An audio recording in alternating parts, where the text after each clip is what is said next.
बच्चों, कैसे हैं आप सभी? आई होप अच्छे होंगे, राइट? चलिए, मैं तो प्रजापति चैनल पे आपसे जो स्वागत करती हूँ और आज मैं आपके लिए लेके एक्सरसाइज 6.2 का क्वेश्चन नंबर 6। तो प्लीज ध्यान समझिएगा, साथ ही लाइक शेयर करना मत भूलिएगा। ओके, तो आइए स्टार्ट करते हैं। हाँ, स्टार्ट करने के पहले एक बात और कहना चाहूंगी। इस समय हमें ड्रॉ बनाया दिया गया है, जो कि मैंने आपके सामने कॉपी में ड्रॉ बना के भी रखा है।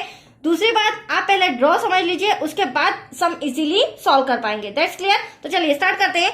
देखिए बच्चों, आकृति 6.1 में ये रही हमारी आकृति 6.1 PQR। एक पहला त्रिभुज तो हमें नजर आ रहा है। अब इसमें क्रमशः OP, OQ और OR। तो ये रहा हमारा OP, ये रहा हमारा OQ और ये रहा हमारा OR।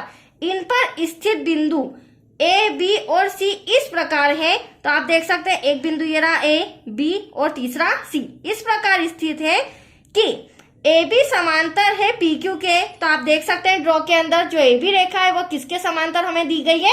PQ रेखा के, राइट? और समांतर का मतलब होता है ये इसके बराबर है। फिर AC समांतर है PR के। तो ये रही AC रेखा जो समांतर है किसके? PR के। तो हमें ये रेखा भी आपस में बराबर बताई गई है। अब दर्शाइए कि, मतलब कि सिद्ध कीजिए कि जो BC समांतर QR के होना चाहिए। तो ये जो BC रेखा आपको नजर आ रही है ये समांतर होना चाहिए QR के। वैसे तो ड्रॉ में ये समांतर नजर आ रही, पर हमें प्रूफ करके बताना है। That's clear. तो आइए स्टार्ट करते हैं। सबसे पहले जो भी हमें दिया गया है सिद्ध करना है, हमें पहले रिटर्न कर लेंगे, राइट बच्चों? तो चलिए, दिया गया है, क्या दिया है? AB समांतर है PQ के व AC समांतर है PR के, राइट? अब हमें सिद्ध करना है, वो भी हम रिटर्न कर लेंगे। तो सिद्ध करना है, क्या सिद्ध करना है बच्चों? जो BC है वह समांतर होना चाहिए QR के, राइट? यहां तक कोई डाउट? ये हमें प्रूफ करके बताना है। अब हम करेंगे क्या? तो देखिए, ड्रॉ में आ जाइए आप वापस से। आप यहाँ पर देख रहे हैं एक ड्रॉ हमें नजर आ रहा है POQ। ये वाला ट्रायंगल मैं आपके सामने ले रही हूँ। कौन सा? POQ। अब POQ में आप देख रहे हैं हमें AB समांतर बताया गया है PQ के, राइट? ये हमें सम के अंदर दिया गया है। तो हम लेंगे त्रिभुज POQ में AB समांतर है PQ के। तो यहाँ लिख लेते हैं हम, त्रिभुज POQ में जो AB रेखा है वह समांतर है PQ के, राइट? और दो रेखाएं कब समांतर होती है? तो थेल्स प्रमेय में हमने पढ़ा था। क्या पढ़ा था? थेल्स प्रमेय क्या कहती है बच्चों?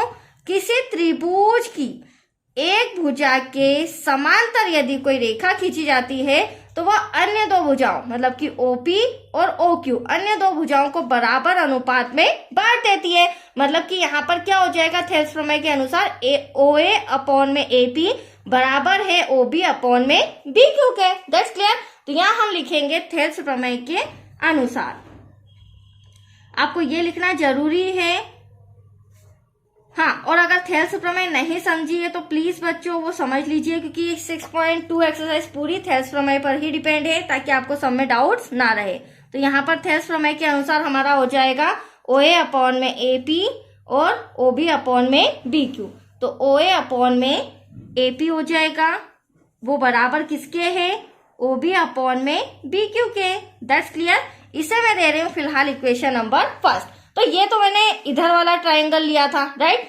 अब इसे हम छुपा देते हैं और यहाँ पे अब हम लेंगे POR। इससे बनाएंगे हम इक्वेशन 2। और इसमें भी आप देख सकते हैं जो AC है वो क्या है?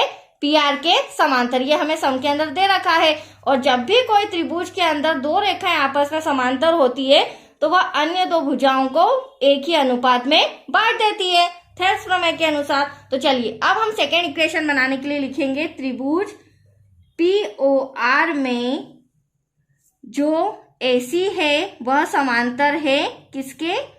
PR के। ये हमें सम के अंदर दिया गया था। और AC समांतर है PR के। तो यहाँ पर हम कह सकते हैं OA अपॉन में AP बराबर होगा OC अपॉन में CR के। तो यहाँ पर लिखेंगे हम थेल्स प्रमेय के अनुसार। ये लिखना जरूरी है बच्चों हर सम में। थेल्स प्रमेय के अनुसार जो OA है अपॉन में AP वह बराबर है OC अपॉन में CR के। ये रहा हमारा इक्वेशन नंबर 2। यहाँ तक कोई डाउट? अब हम समीकरण 1 व 2 को लेके सॉल्व करेंगे। तो अब आप यहाँ पे ध्यान से समझिएगा बच्चों, समीकरण 1 व 2 में क्या बोला गया है? OA अपॉन में AP बराबर है किसके? OB अपॉन में BQ के। और यहाँ पे भी आप समीकरण 2 देखेंगे तो OA अपॉन में AP बराबर है किसके? OC अपॉन में CR के। तो कहने का मतलब ये है, ये इसके बराबर, ये इसके बराबर, तो ये दोनों भी आपस में बराबर होंगे और ये दोनों आपस में बराबर है। तो इक्वेशन फर्स्ट से हम OB अपॉन में BQ लेकर बराबर बताएंगे OC अपॉन में CR के, राइट। तो यहाँ पर मैं लिख रही हूँ समीकरण 1 व 2 से, समीकरण 1 व 2 से अब हम OA अपॉन में AP की जगह क्या ले लेंगे? OB अपॉन में BQ इक्वल्स टू, अब यहाँ पर OB अपॉन में BQ लिया तो यहाँ पर भी OC अपॉन में CR ले लेते। फिर हम ड्रॉ में समझेंगे OC अपॉन में CR।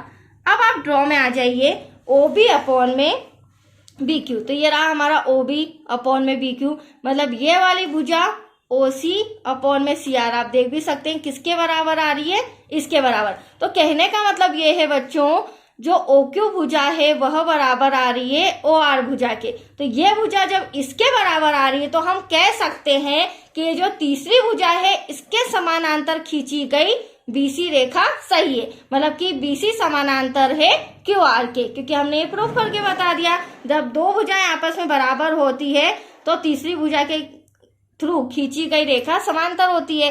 तो यहाँ आ जाएगा BC समांतर है QR के, और यही हमें सिद्ध करना था। That's your answer. तो आया आपको समझ में? छोटा सा सम था, कंप्लीट हो चुका है, BC समांतर है QR के। That's your answer. तो चलिए आज के लिए इतना ही, नेक्स्ट वीडियो मिलेगा आपको क्वेश्चन 7 से रिलेटेड। ओके, थैंक यू बच्चों।